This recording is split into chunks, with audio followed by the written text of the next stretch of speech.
afternoon and welcome to another episode of Logistics with Purpose. I'm your host, Enrique Alvarez, and I have the pleasure of being here with an excellent guest and, of course, a person that you guys probably already know from previous episodes, Patrick with Books for Africa.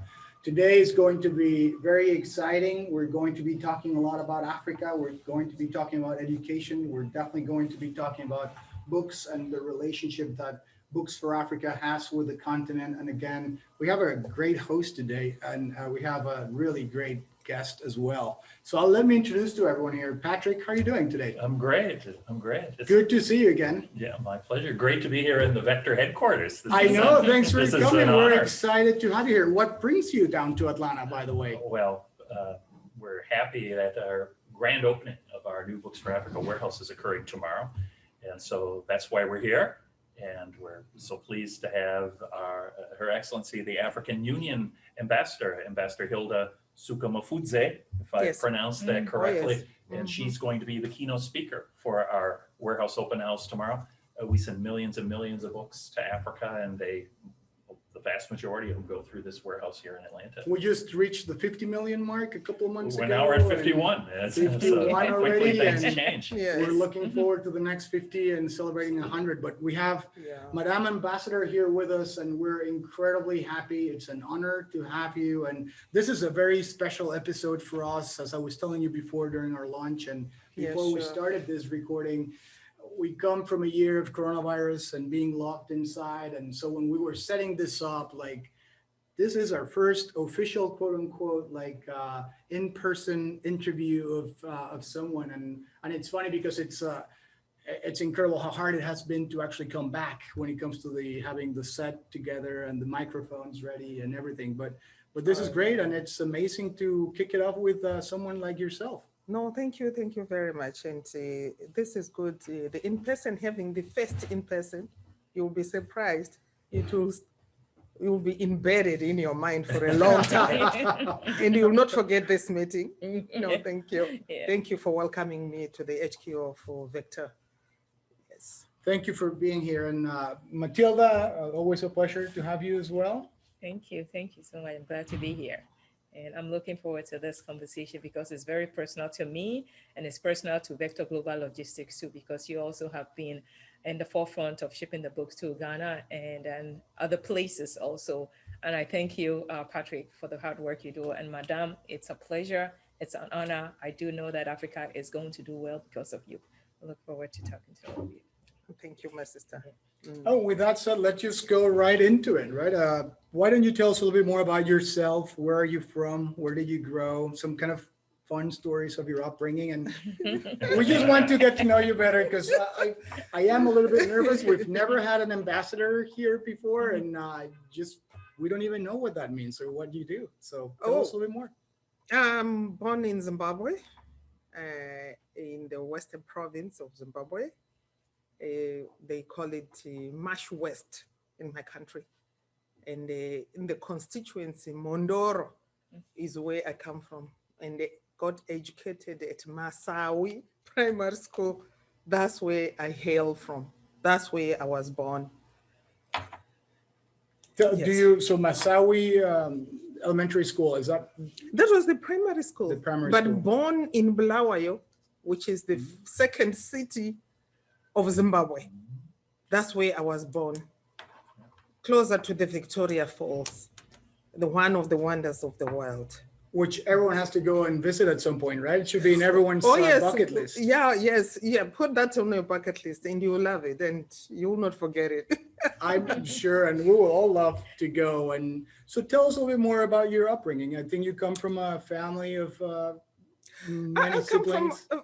Many siblings. I was, my mother, that queen, let me call her, she had she gave birth to 9 children. Oh, that's a queen. 5 girls and 4 boys. And I am the 7th born in the family and the last child born in the family. So, yes. So So you were spoiled. I know, right? I was gonna say that. For sure. At least that's what everyone Yeah. says. Somehow. And you had like 7 parents. Because that those told you were what to boys. do. After me, there were 2 boys. And they were not very like so spoiled. Yeah. I was the spoiled one. Yeah. Because I was the last girl born in the family. Mhm, So I was my daddy's a beautiful girl. Yeah. Yes, yes. What do you remember the most about those? Just living in your family and I just remember that, I was in the second set of the siblings. The other set, which is from the first one and down to the Dorcas, Grace, Robert, then Susan, those 4, I think, grew up on their own and were just that set that was very close. From Morris, Betty, Hilda, Javelin, and Kenan, who is the last born, were a set on their own. So we grew up knowing that those who are older than us would look up to them, respect them, like whenever they tell you, give you an advice, you would take it like it's your father or your mother who is giving that advice. Mhm. But this set of the 5 of us below, we would fight. Why are you telling me that? Kind of, So no, we really grew up, many of us, but really knew in the process of growing and the process of sharing food in the household, knowing that if it is a loaf of bread, I know so and so and so and so is not eaten. So it is, if I'm cutting, I'm leaving for 1, 2, 3, because I think so and so has been here. So they have already taken their 2 pieces. I'm the 3rd one who has come, and the loaf is somewhere here. So it means there's the other 3, the other 2 who have not eaten. Yeah. So I would make sure I share that way, and I take my share, and so that others would get. It was really good. yeah, very early on you were somewhat forced to share and make sure you were yes. aware that you're not the only one. And You're not the only one. The spoiling came at a later stage when I was right. growing a little bit, where my dad would say, I know something bad happened to my darling. I think something happened. She's not happy. What is happening? And everyone else would say, oh no, she kept it for the whole week before you came, because we're staying in a rural area. And what it meant was every weekend, my father would come home. That is a weekend, and it's a holiday. Though we're holidaying we were studying in town, but in the rural areas, Right. we were compelled to go to the rural areas every holiday, so that to correct our mindset, not to be those guys who stay in town and thieve and do all those things, but to be good girls, to be good boys. So go back home. So my father, every weekend, he would come back home. So whatever would have happened to me on a Monday, when he left early in the morning going to work in Harare, in the city, and I would keep that issue until at the end. And my father would tell that something happened to her. She's not very happy. So that's how spoiled I was. So definitely where fathers grow, and he still kept all of you grounded also. Oh, yes. He kept us grounded. Yes. And I even didn't know very well my rural constituency. Let's put it that way. I just didn't geographically know my way around until I was a bigger girl. So what did your dad do? Just so that he went out like every Monday, came back on Friday? Or? Yeah, and Monday morning, early morning, and a Friday evening, he's back home. He's back. Yes, and every Monday he goes, and that's how it was working. And also where I come from is closer to Harare, which is the capital. So that's where he was working. As you continue to grow and now you're here, and we'll talk a little bit more about your career. Patrick's going to go with you through that, but any kind of particular eureka moment or any like special circumstance back then that maybe your siblings or your dad or your mom, someone that you saw that kind of shaped you into what you are now, because you come from from Zimbabwe, from that school, from that rural district, to becoming an ambassador to the U.S., which is such an amazing journey. There must have been. Were you always expecting to become like an ambassador? Were you dreaming about this? I would want to say at the beginning, when you actually just don't know how the world is shaped, you are still young and you have those siblings, you know how it is with siblings. Fight. I'm the eldest, so I'm a little bit. I was the one doing some of the punching as opposed to punching, is receiving. it? And it's like you there are those frictions within yourselves. So we were two of us as girls. My sister who is the sixth born in the family, and me, the seventh born in the family. The eighth was a guy, the ninth was a guy. And before my big sister was the number 5. So there would be frictions. The boys are saying something, the girls are saying something, and we want to do sports together. We're playing juggling or playing whatever together, and there are some frictions. My sister really loved to really give it back. And she would always look for my support. Yes. She would want my support always. But I didn't want that. Yeah. I was like, I would want it all just very smooth. Let's move on, Let's work together. Let's work together. But these fights would come, and those fights would, sometimes I get a punch, and I'm like, but I don't like this. I didn't like that at all. So that's why on a Monday when Daddy comes, on a Friday when Daddy comes, is seeing that I'm not really happy. I wouldn't go along with it, So it ended me trips to Harare sometimes. This one doesn't like this kind of, she wants to be reading her books. She wants to be doing these special things. She doesn't want this boy kind of thing, fighting. No, that's how it was. So you were always a diplomat, it sounds like. Exactly. Since you were a little girl. That's again. Conflict resolution. Trying to make sure everyone comes together. Yeah.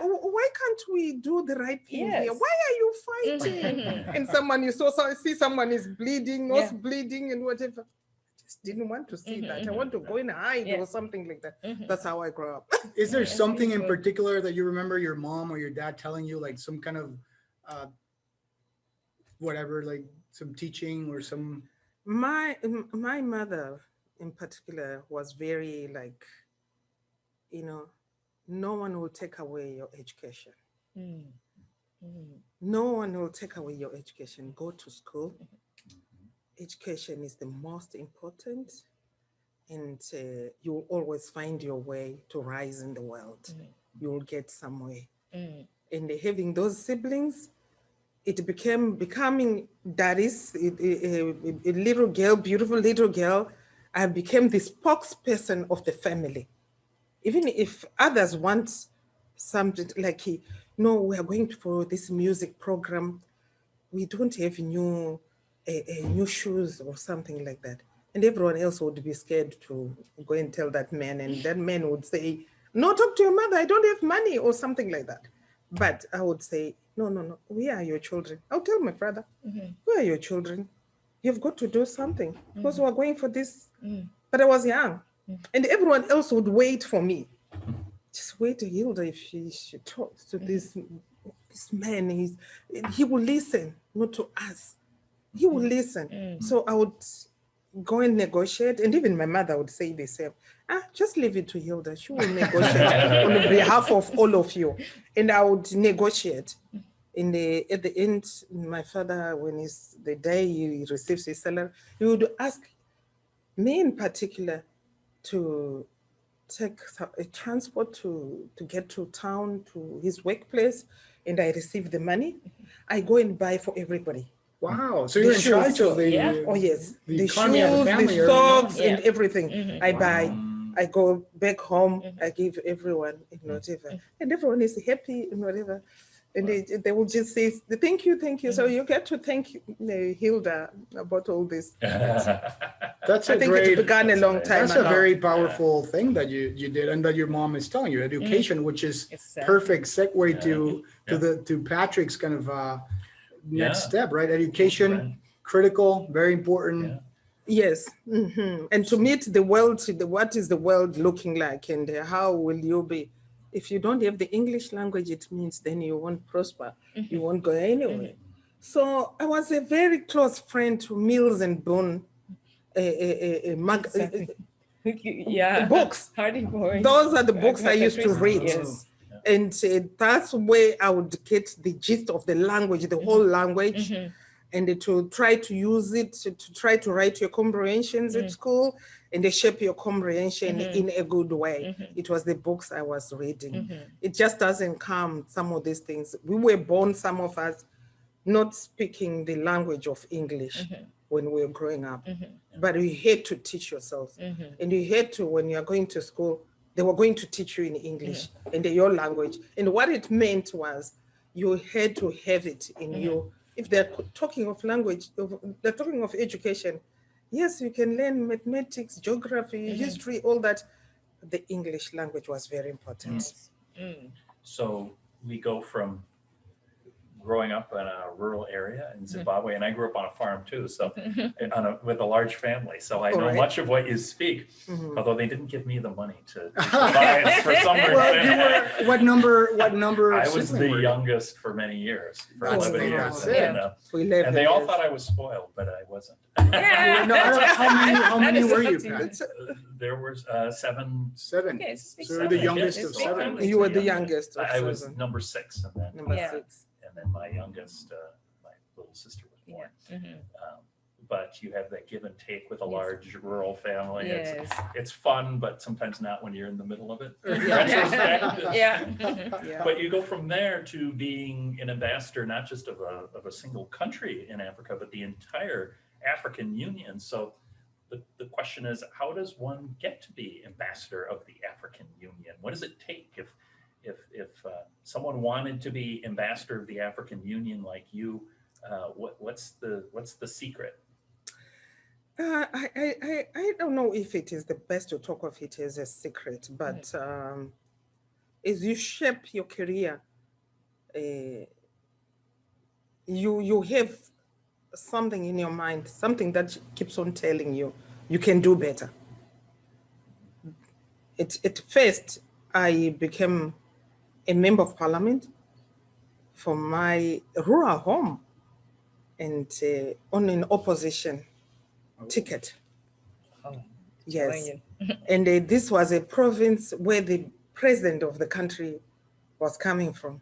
So my constituency became like a black dot in his province, a province of 13 constituencies.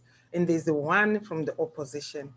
When the ruling party knew of no opposition can win in a rural constituency, and I won in a rural constituency. Wow. And it surprised even my president at that given time, but he wasn't, even the president of my party didn't think a constituent would be won in that area. But they had to embrace, because it was a party that was yearning to be bigger, but they didn't think they would win in a rural constituency. But a constituency, I won in that constituency. But I worked so hard that we were 9 candidates vying for one post from my party, that is the opposition, before we even meet up with the ruling party candidates for the last elections. For the primary elections, all 9 of them were men, and I was the only lady. That was going to be a question, yeah. And wherever I would go in the campaign in the constituency, they would make sure they go and they destroy. And I would have to go again to say, don't listen to what has been said. This is the situation. We're moving on. The elections haven't done. Let's work together. I'm your candidate. I will be your messenger. For all the challenges that you're talking about. I'll be able to table them in parliament and let you know what we should do and how to move together, how to develop as a constituency. I'm your daughter here, comes from here, then I can do the best for you. And I won the primary elections. Wow. Before I went to the main election, what I'm talking about, you really... I don't, yes. Then, it's brutal. yes, brutal. Yes. then I just had to go into competition with the ruling party candidate. And she had been in that constituency for many times, winning and whatever. And the day I won the constituency. And it didn't go along with her very well. And being an opposition, you know what I'm talking about in a rural constituency and in Africa, there's enmity around us. But at the end of the day, you find that people come to their senses and know that what it means is the people in the area have chosen a person that they think would be able to represent them. I did my best in Parliament to represent them, ensuring they get all the books that are developed in Parliament for them to know what's happening in Parliament. And I would buy newspapers, the print media, get it to my rural constituents to ensure people are informed. Yes, exactly. And I would say my constituency was I would say it was the most, you know, knowledgeable of what does it mean? What does a government mean? What does a ruling party mean? What does an opposition mean? They were so educated to know that the ruling party, even the opposition, can win an election and become a ruling party. So when you say government, the government is for us all. We have the advantages that call for us to benefit from what the government is doing because it's the ruling at the given time. So from being a member of Parliament, I realized the gap in my constituents, the gap of lack of information. Yes. The gap that people are not really into participating on issues and they're helping themselves to shape themselves by addressing the issues that give them problems, that are challenges to them. They have to be involved. Yes. I saw a gap and I decided to come up with an organization, community development and participation. Okay. As a part of the parliament, or once you finish? That was out of parliament. I was out of parliament. That was my initiative, and then I founded that organization, community development and participation, because I knew there was a need. There was need on the ground. There was need to rally people for them to know that they have to participate. They have to, if they're demanding even to the government, whatever area that they are demanding of, they have to be there to say exactly what, not to just like, oh, the government is not doing this for us. It's not making sure we have water here and whatever. So I inculcated that into the young people, into the women mostly, and also, the men as well, but women were rallying so much when I was running that organization without even funding. At first, I was running around making sure that what I want, that dream of mine, I want it to be real. And from there, I said to my party, I was out of parliament because my constituency was gerrymandered, made into small pieces. Yes. And I was told by the ruling party, whichever corner you choose, you're not going to win that election. And they're okay. And I didn't win, but I had concerns because my figures and the figures of the other person who was announced as the winner, mine were more figures than his. But anyway, I didn't know where to go and complain that. And then I had to go along with that, but I went on to build this organization. After this organization, I just asked the party, can I volunteer to run the elections of the party? Good. Because it was in me to say there should be something to be done to run the elections. And I ran the elections for the whole country from my party. My party was fielding a candidate in each and every constituency, just like 130 something constituencies. And I ran those, I volunteered. We did those elections. Of course, they were controversial. And I kept on with my party. And my party president said, you have this commitment. Tell me, what would you want to do? I just say, whatever you can want to me to serve the party on, I'm prepared. You know that. Then he referenced my name to the ruling party president. That time we had a coalition. That was ZANU-PF and the MDC, Movement for Democratic Change. And he referenced my name to the president.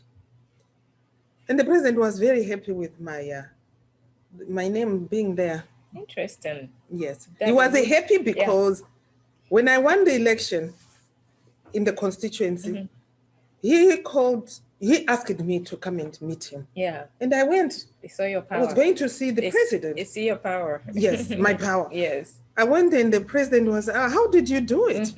Exactly. And the answer came like, so how wanted to how join. did you do it? What was, if you had to put three things, what was the key ingredient to it your was the commitment. Yes. commitment?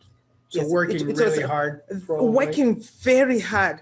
Maybe as a woman, working more than you would think of, maybe 3 times more in an area that others would just pass once or 3 times or once or twice. Exactly. But I would work very hard to, when I leave a meeting, leave an area, a community, I have it in my mind that I need to come back here and give them this answer and assure them I will be standing for them in Parliament, and I would go back again. That meant resources. Yeah. That's another. That's Yeah. that's another one for another day. Opposition doesn't have resources. Doesn't have resources. Doesn't have resources. Well said. So my sister. working really, Yeah. really hard. Yeah. What else do you think? The other two. You have to have commitment. Yes. This is what you want. Yes. You work hard, you stay committed, and you stay focused. Wow. This is mine. Hard. Yes. Do you know you don't think of that word like loss is non-existent in you when you are gripped and you are really saying to yourself, I am going for this. And it doesn't exist. I'm losing, I will lose, I may lose. If it was going to happen, okay, I don't know. But to me, I told myself, never. I will win. And this is mine.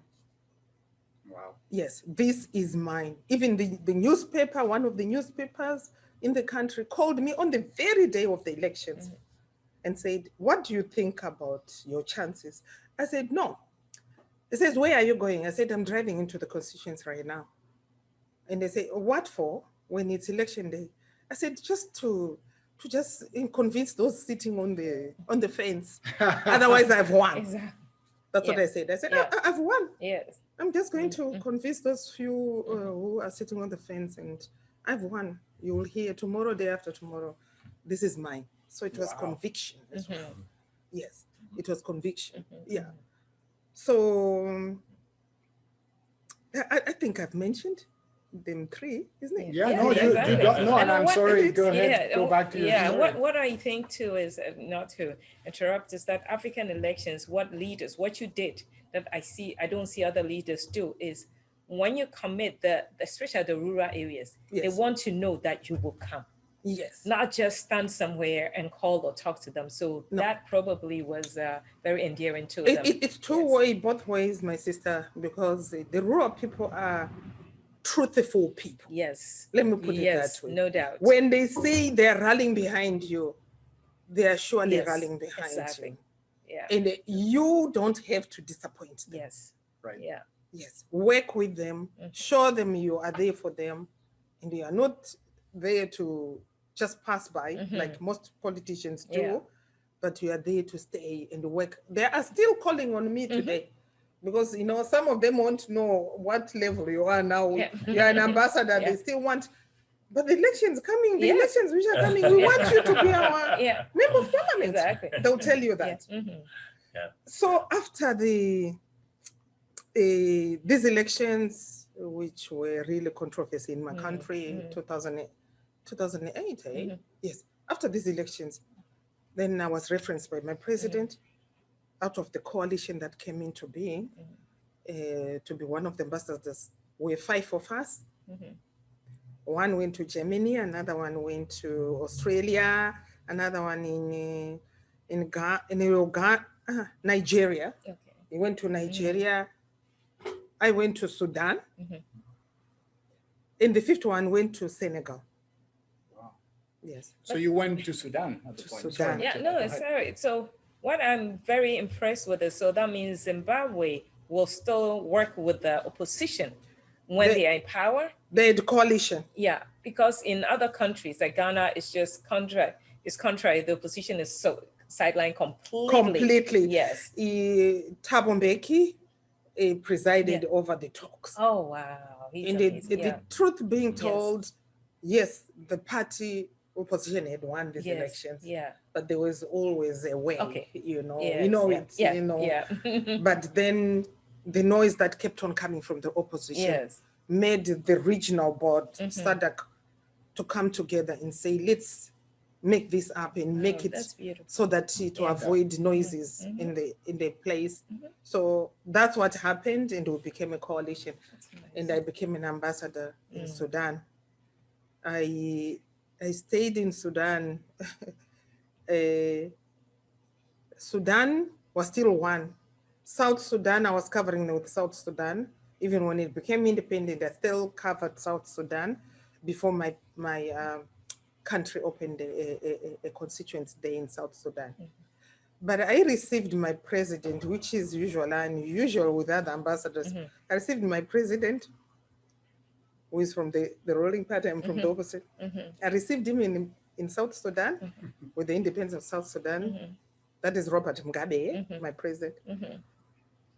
In whether I don't know, he says, you are one of my professional ambassadors. Wow. Keep it up. I'm very happy because you are working basically for your country. You are not running politics here. That's nice. Yes, and that was it. Impressive. And when I was he came to Sudan in 2015. That was 2011 when he said that 2015. He saw me and said, "Oh, Iron Lady, by the way, you are here." I said, "Yes." He says, "Your work makes me so happy. Even your reference for us to open an embassy in South Sudan has made me very happy that there are people working for our country." Yeah. So I would say I stayed 10 years. A new dispensation came into being, the president who is there right now. And that president who is there right now was the Speaker of Parliament when I was a member of Parliament. In the opposition. In the opposition. Okay. So when he got in, I was just already also just packing my bags in case you throw me out or something like that. And I managed to meet him, and he just says, no. The former president really was saying good things about you. And I know you're hardworking, and the whole country knows you're hardworking. Well, if you still want to stay in Sudan, I said, no, I want to change. And I was moved to another country in Malawi. That's how I found myself in Malawi. So it's the work you put into these issues, the commitment, the truthfulness. I remember someone telling me, you will never be a successful politician. Wow. Those the words. You will never be a successful politician because you speak the truth. Yes. You get in front of the people and you tell them the truth. Yes. And you tell them, but politicians just go out there and just tell people what they want to hear. You don't do that. You don't do that. So you won't survive. Some people say that's a gap. When a politician speaks the truth, it's a gap. So it says to me, you won't survive. So when I became a diplomat, I was the happiest person. So it was a bit on the quiet side, peaceful. So it's a whole lot of things that get into place, but hard work is the biggest of it.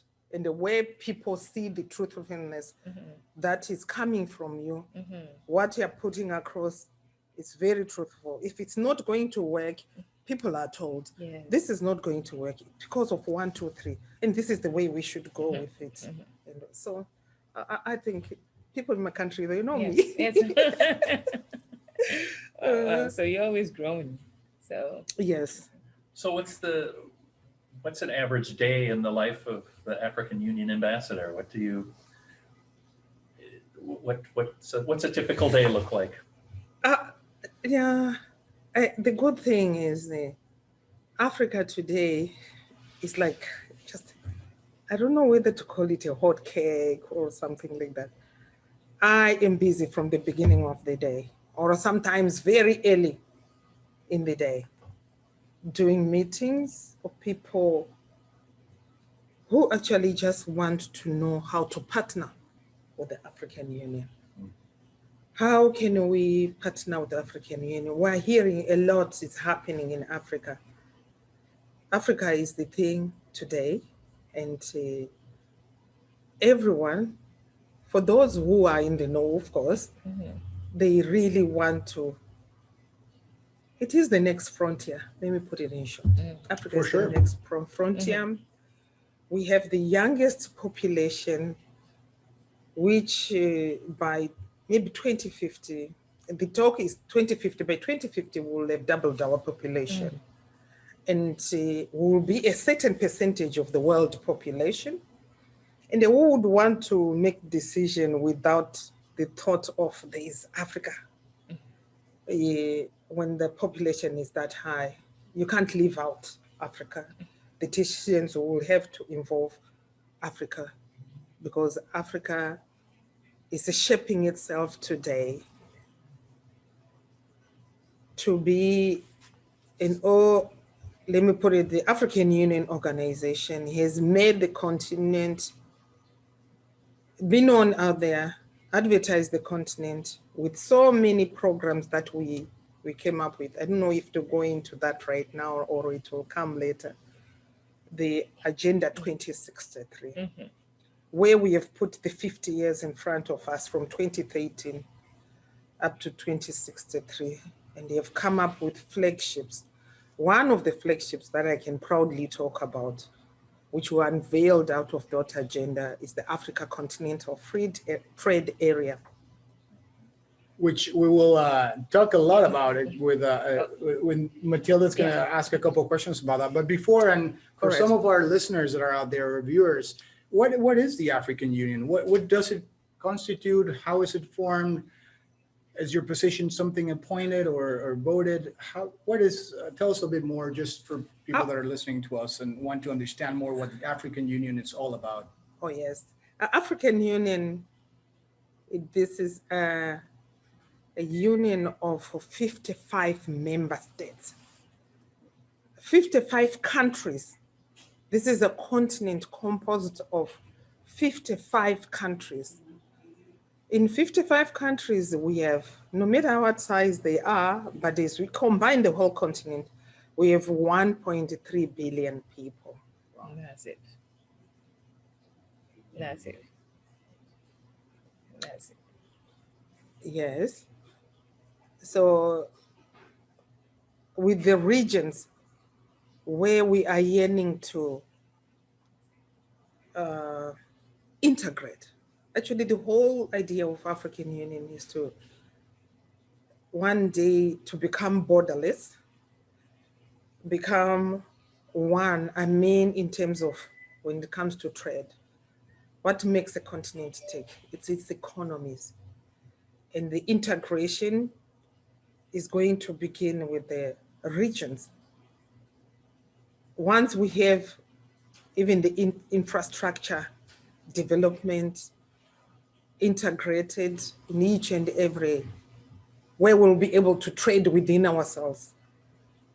We have realized that trading within ourselves is 1.3 billion people will make us big. One big market.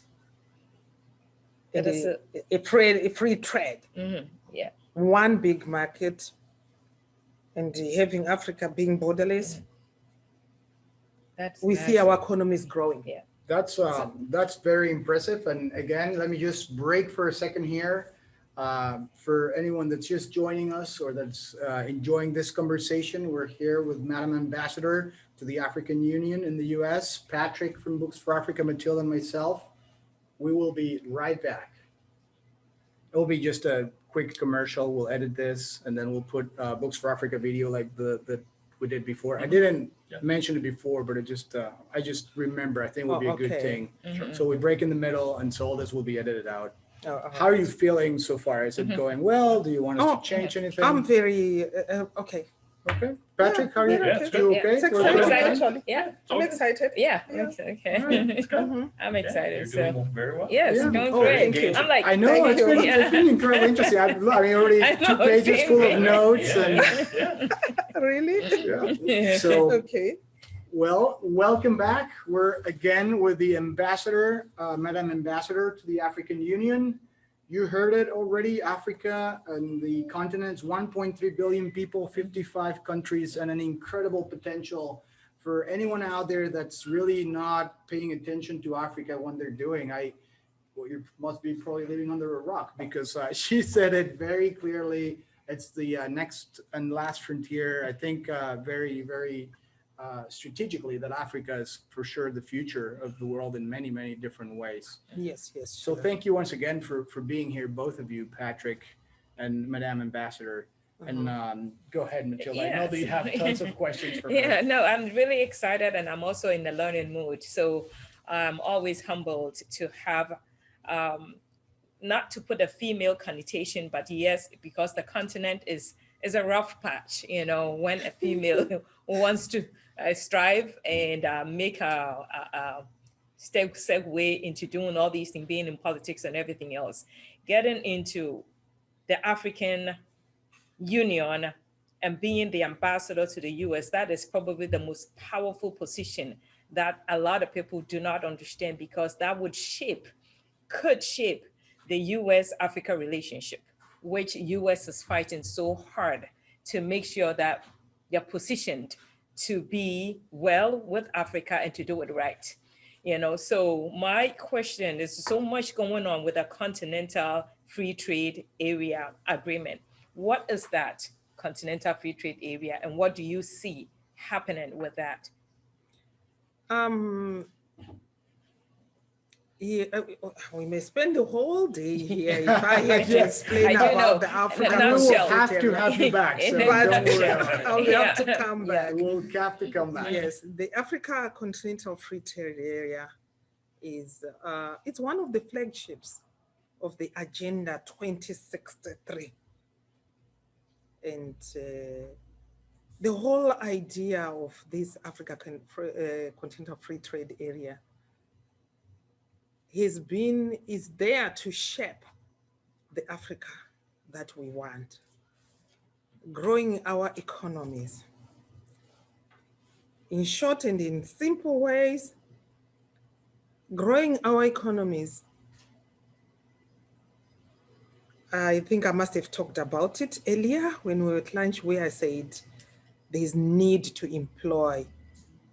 develop employment, develop these industries so that we will be able to employ our children, grow our economies, make ourselves better, with the gender agenda being put on the table, and the women, as we know, they are the biggest traders informally in the constituencies, is to industrialize Africa, to get Africa to a stage whereby in the processes of our productions, we will be able to employ our children from the processes of the production of the goods that we can sell at the end of the day as a finished product. I'll give an example. I'll give an example of, I just saw a video of our president of Ghana who was talking of cocoa. We have to develop this raw material to become a finished product. Yeah. And in those stages of developing these cocoa beans, we will be able to find stages where we will be able to employ this young population that is ballooning, which is coming up. We'll have developed an industries that will allow us to be able to to employ our children. That is employment on its own. Yes. That will allow our economies to grow. Yeah. That will allow us to make it easy for us to trade within each other. The infrastructure which we're talking about, it's not only for roads. We want this infrastructure even to do with the digitalization of there's this rush for digitalizing the continent. And in that digitalizing the continent, that's the only way that can allow us to be at the same level with other countries in the world. Exactly. Yes. So in this case, I mean, you hit something, I mean, very important to me, the trade, the youth development, employment, and everything else. Yeah. It looks like the COVID also opened up all our eyes to see that business is everywhere. Business has become a global village, even though we are all in different countries. So your position in the US, what do you recommend that US, the government and the business here do more to bring that relationship closer with Africa? Yeah, I'm here, it's one of my mandates. I'm here to grow that relationship. And being here also for Books with Africa, it's also to grow this relationship. They've done tremendous work. They've done great work on the constituency. And we're still asking for more. All I tell the US authorities, yes, you are doing business with Africa, but you could do more. Yes, that's wonderful. They could develop more. They could, set up these big corporations that which are set up from the US, which are set up in other continents. That could be in Africa as well. There is a gap. Yes. The gap is realized, whereby Africa is so vast, and anyone can come in and can find what to do in Africa. As long as we are working together, and as long as the relationship is mutually beneficial. Exactly. Yes. Exactly. That's so important. You said mutually. I think that is what most of the African leaders are now pushing for, mutual benefit, Yes. In everything that we do. So there are, this one, I always kind of don't like talking about the challenges, but the challenges could also be opportunities for us. Yes. There are a lot of logistical challenges in this continental free trade area. Yes. Like, for example, getting goods from one place to the other, or the power shortages or whatnot. What do you suggest needs to be done? Because US stands in the place where businesses or foreign direct investment can come right from here and work with Africa to improve in these spaces, to make it easier for the partnership to move forward. What do you suggest, or what do you think of those logistical challenges, and how do we navigate that? That's where the issue is, whereby we know, and they very respectfully say, the US, its money goes into social issues of ours. We are happy with that. It goes into the health. It goes into the education. In other areas as well, but those are very distinct, and everyone knows US is with us, they work with us. And we are happy for that. Now, the challenge that we have in Africa is the infrastructure. Yep. And Patrick, you can probably talk a little bit about this. You ship books all over the continent. You've been doing it for quite a while. What are some of these infrastructure challenges that you see in some of the shipments that you deliver, and how is it going? And maybe you two can talk a little bit about before and now, and is it heading in the right way? Are we improving? Any organization like ours dealing on a continental level, and we've shipped books to every single country in Africa, and it's, how should I say this?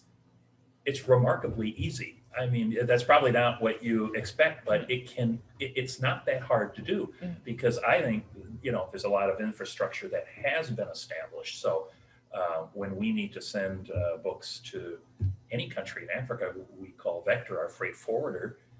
They line up the ships, they line up the trucks, they line up everything.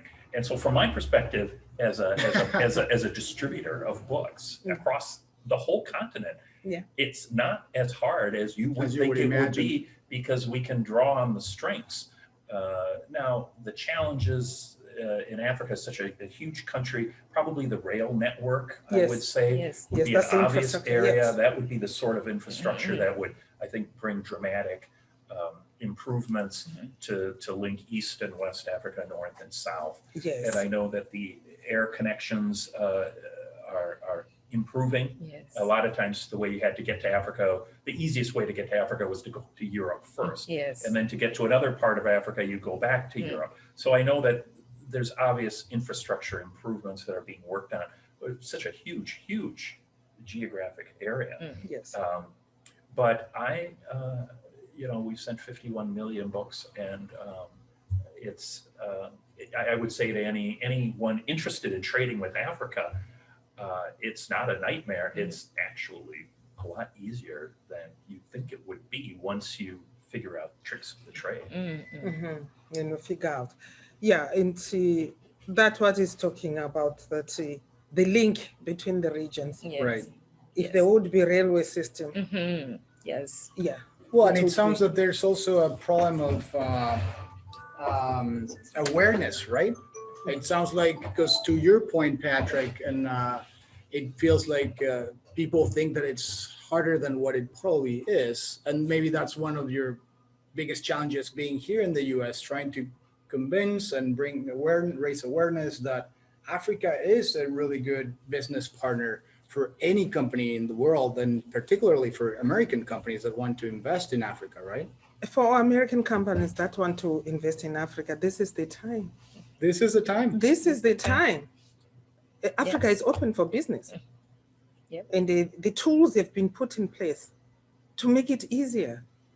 And for those companies to come in, I would want to say, implore the American business people to think of investing in also this infrastructure that we are talking about.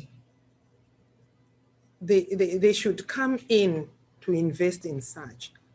I know some of the challenges that people talk about is a project is, I don't know the wording of it, but where they say, yes, generally people know we should set up a dam there, but there are no works that have been done for us to be sure this dam will come into fruition and be able to save this and that, and also give electricity and all that.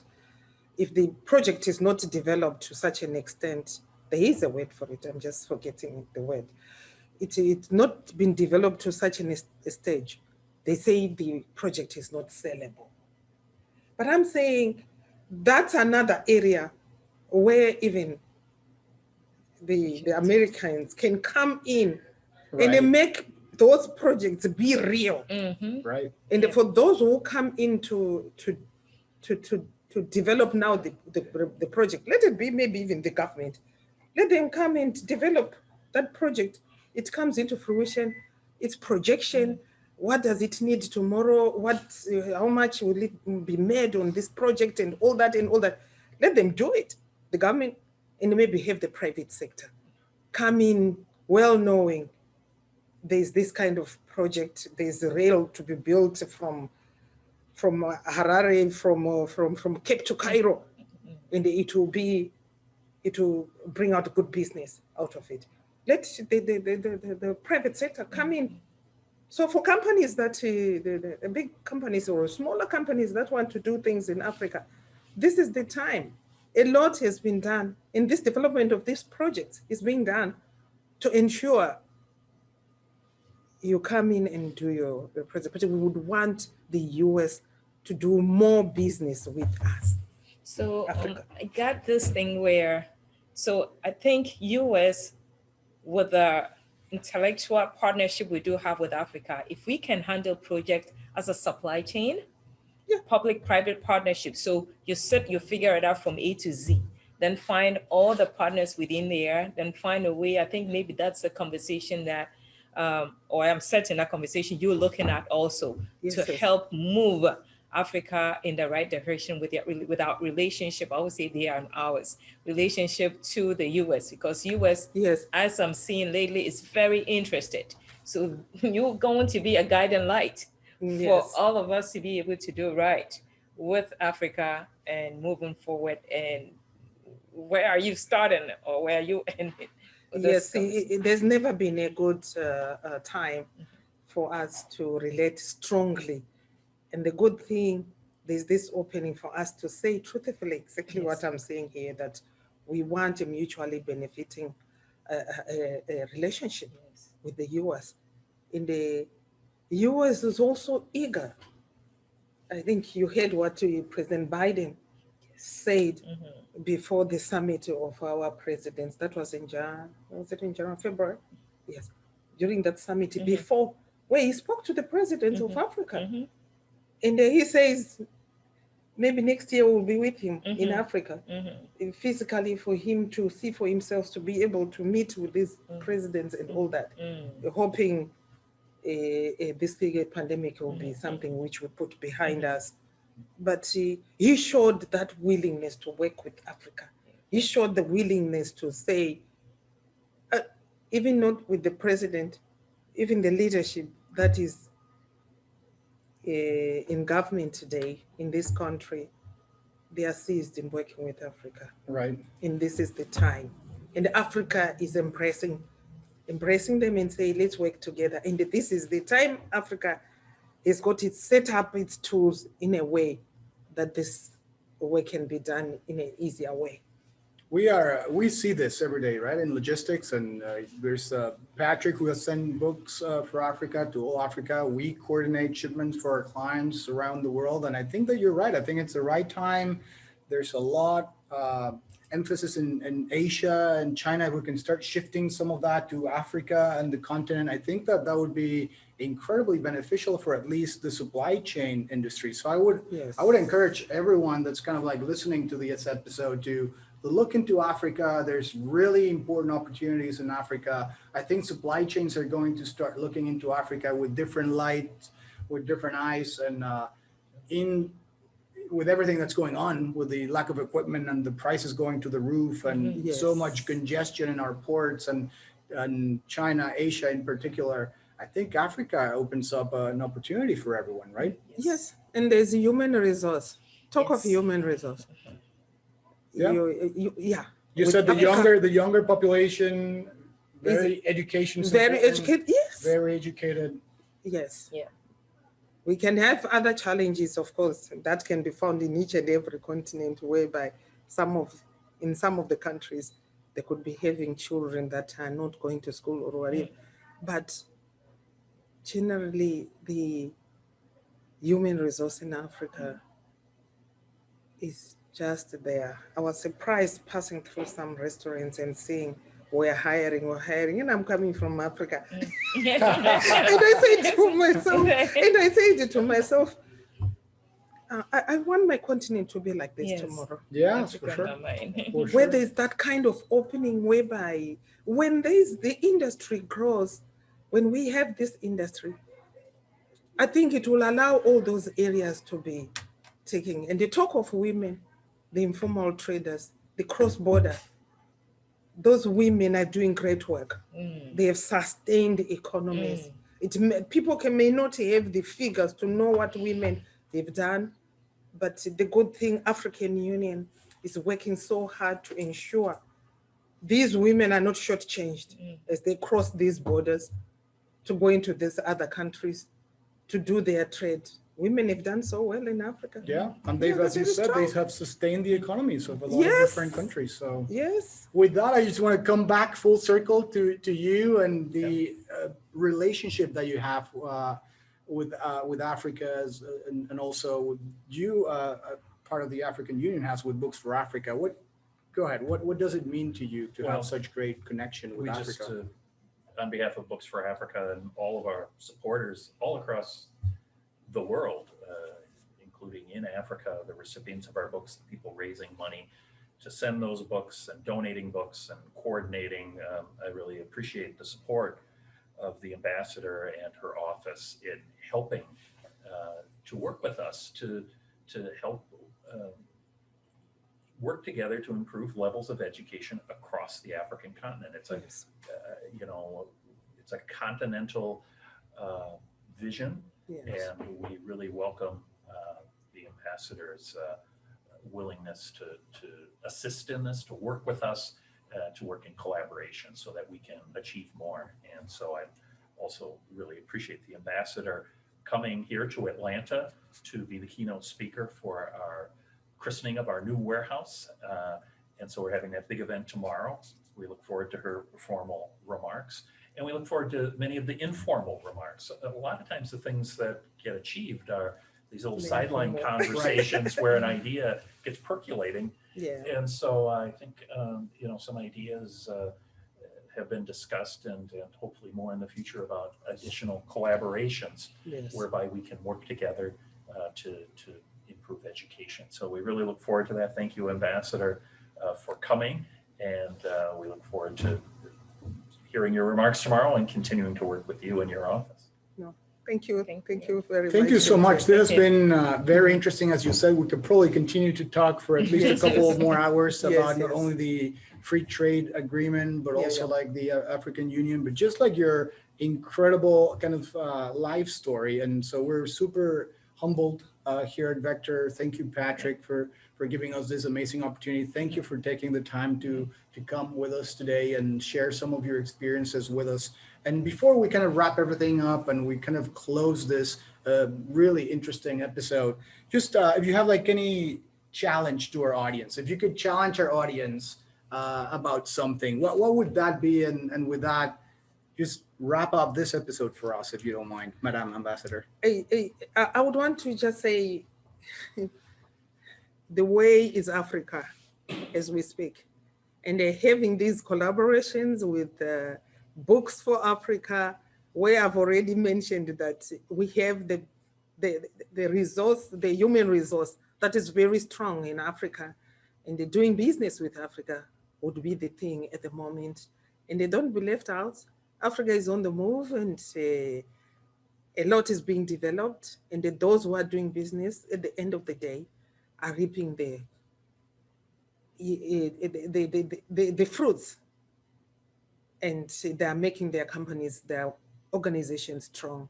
And I would say African Union is ready to work with you and to open these doors in any country that you may choose to go into.